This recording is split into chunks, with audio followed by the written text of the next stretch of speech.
Okay, I'll welcome you today to the class here this very moment. My name is S.O.P. Maxwell. I'm an IELTS trainer for about a decade. I've been training students here in Nigeria, and they're having wonderful score bindings, and a lot of them are actually achieving their dreams. So if you're watching this video, I would say you're about to get one of the biggest strategies you can have in order to write a perfect introduction for the IELTS essay. So what is an IELTS essay? It's a second task you should write in order to be graded for the writing section. So on screen here, we have a question, and the IELTS question basically looks somewhat like this. We have two parts. So the first part is what we have here that I term as my prompts.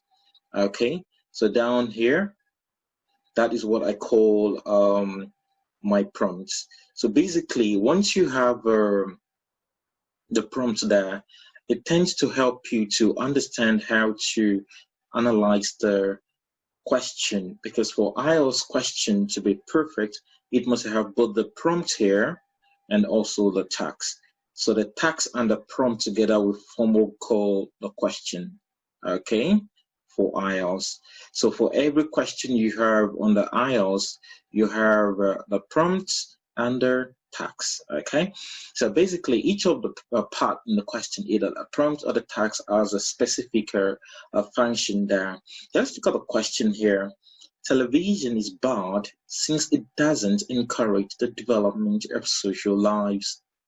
Must individuals prefer staying back at home and watch TV instead of visiting friends and relatives? So this is a simple generalization. I'll call these my prompts, okay? At this point, we do not know what to do to the question, all right? So we're just assuming, okay, the next step should be what we should look at. That gives us what serves as assignments to the question. So with the prompts here, we don't necessarily know what to do to the question. And IELTS has basically 5 assignments it could give to you on a question, which I refer to as the task.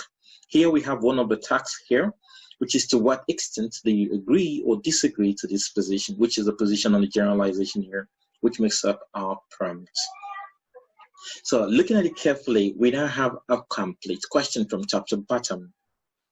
So what do we do next? Once you have the question this way, the next thing is to identify the key ideas in the generalization and the operative words in the text. So the key idea here is television, okay, which we know we can't change. It remains constant, even when we paraphrase the question, all right? And here, the key operative word in the text here will be agree or disagree. So we can't change that either, so we have to work with it. So how do we now write a simple response to this question?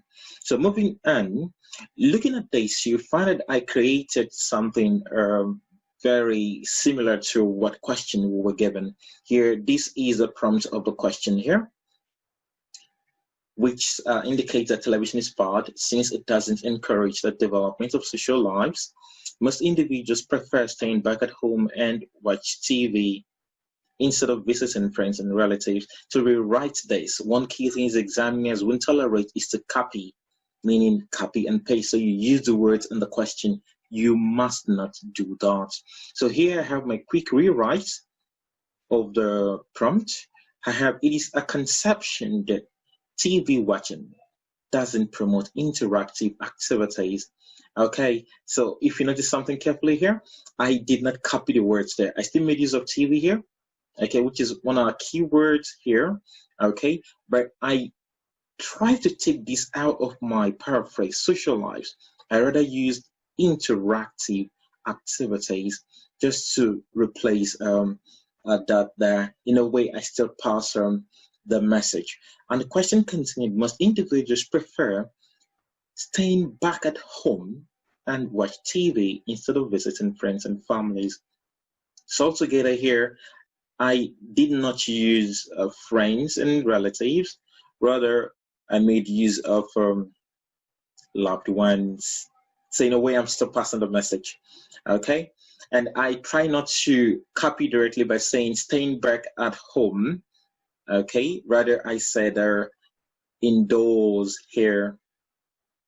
So what I'm just trying to do, or what I'm doing here, is to rewrite the idea of the examiner or the rector in my own words without copying. That is the central message. Okay, without copying the ideas of the question, I rewrite it. I show a lot of level of lexical resource there and vocabulary usage. Moving on, the question now states I should, to what extent do I disagree or agree, as the case might be. Here, this is a response to my task. I have to be very, very clear with what I intend to do. A lot of students always ask, Maxwell, so what do we do? Can we agree and disagree at the same time? Because the question says to what extent. So totally we can pan both sides. Yeah, it is possible. No examiner will mark you down for weighing both sides, either agree or disagree. But the truth is, this essay is timed and the word count is strict. I would encourage you, since the adjective "or" comes in here, why not stick to a side? It's better to play safe on the test day. If you wish to agree, agree. If you wish to disagree, disagree. In this case, I will disagree to this concept. So I said, though it is strictly preferential, I disagree with these viewpoints. These here, which happens to be my response to this tax here, is simply paraphrase. So if I have these done, I can now see this statement here will be referred to as what I call my background statement. The background statement is a simple summary of the question. What is the question all about? That is what the background statement does.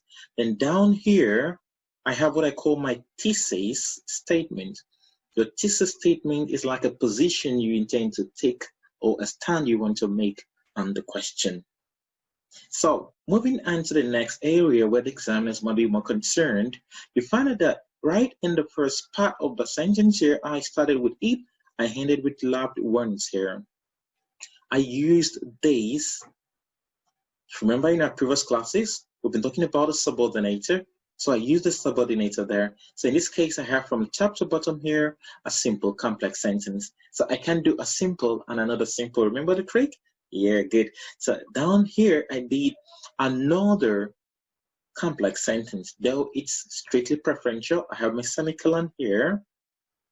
I disagree with this viewpoint, and that ends my sentence. So with these complex structures, I have shown a higher level of grammar range and accuracy. There I must score a higher point there. So let's see how these responses will look like in a simple paragraph.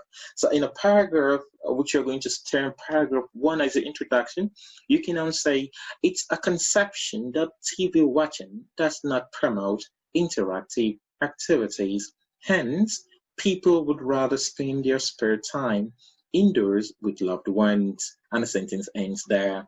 So having my thesis statement coming, though it's strictly preferential, I disagree with this viewpoint, and this forms a simple introduction.